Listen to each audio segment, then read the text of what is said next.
محترم سامعین، جیسا کہ معلوم ہے آج 26 جنوری ہے، یوم جمہوریہ ہے۔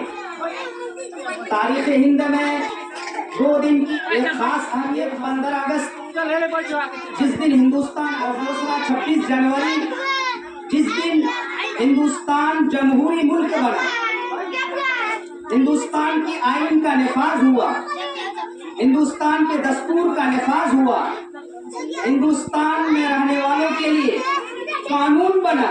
وہ قانون نافذ 26 جنوری کو ان کی تاجروں کی نظر لگ گئی۔ چنانچہ 16ویں صدی کے اوائل میں انگلینڈ سے 101 تاجر آئے، 30,000 پاؤنڈ سرمایہ جمع کر کے۔ جہانگیر کی دور حکومت میں 100 سال گزرنے کے بعد 1707 کے اندر جب اورنگزیب رحمت اللہ علیہ کا انتقال ہوتا ہے، جو انگریز تجارت کے لیے آئے تھے، جو انگریز کاروبار کرنے کے لیے آئے تھے، وہ انگریز سیاست میں حصہ لینا شروع کیا۔ پلاسی کی میدان کی جنگ یہ ہندوستان کی شکست پر ختم ہوتی ہے۔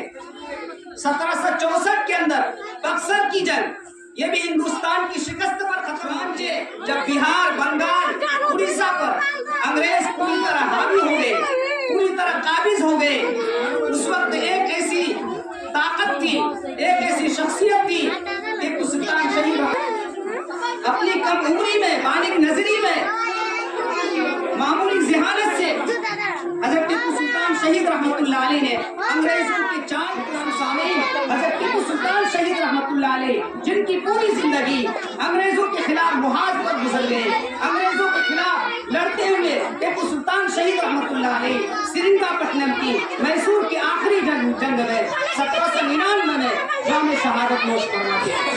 ٹیپو سلطان شہید رحمت اللہ علیہ جب تک زندہ تھے، ابھی زندگی ہے، انگریز ٹیپو سلطان شہید رحمت اللہ علیہ کے نام سے لڑتے تھے۔ ٹیپو سلطان شہید رحمت اللہ علیہ کے رہتے ہوئے انگریز آگ اٹھا کر نہیں گزرتے کی 100 سالہ زندگی سے شیر کی 1 دن کی زندگی بہتر ہے۔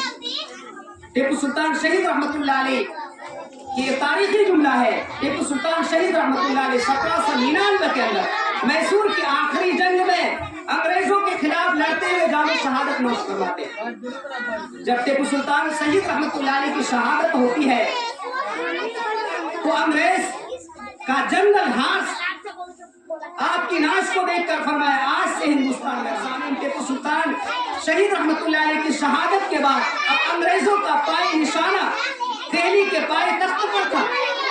انگریز 1803 کے اندر دہلی کے اندر فاتحانہ طور پر داخل ہوتے ہیں اور وقت کے بادشاہ شاہ عالم سے بجبر و قہر ایک معاہدہ لکھواتے ہیں۔ یہ ایسا اعلان تھا جس کی وجہ سے ہندوستان کے مسلمانوں کی نیند حرام ہو چکی تھی۔ اس کا مطلب یہ تھا کہ آج سے مسلمانوں کی حکومت ختم ہے۔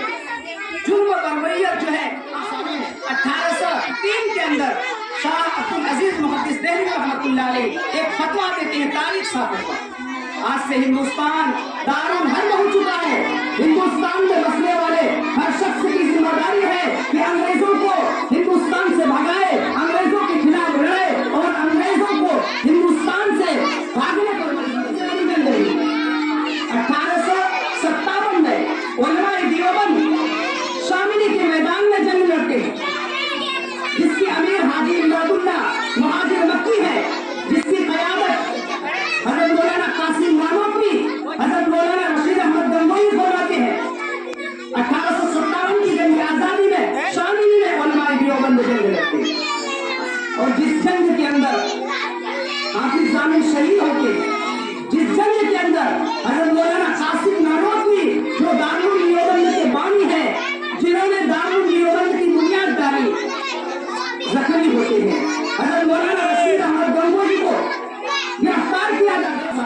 1857 کی جنگ آزادی کے اندر ہندو دولت لیوان گفت نے ایک اندازے کے مطابق بیان کیا ہے کہ 1857 کی جنگ آزادی میں 5 لاکھ مسلمان کو سوئی دی گئی۔ 5 لاکھ مسلمان ایک اندازے کے مطابق جو ہے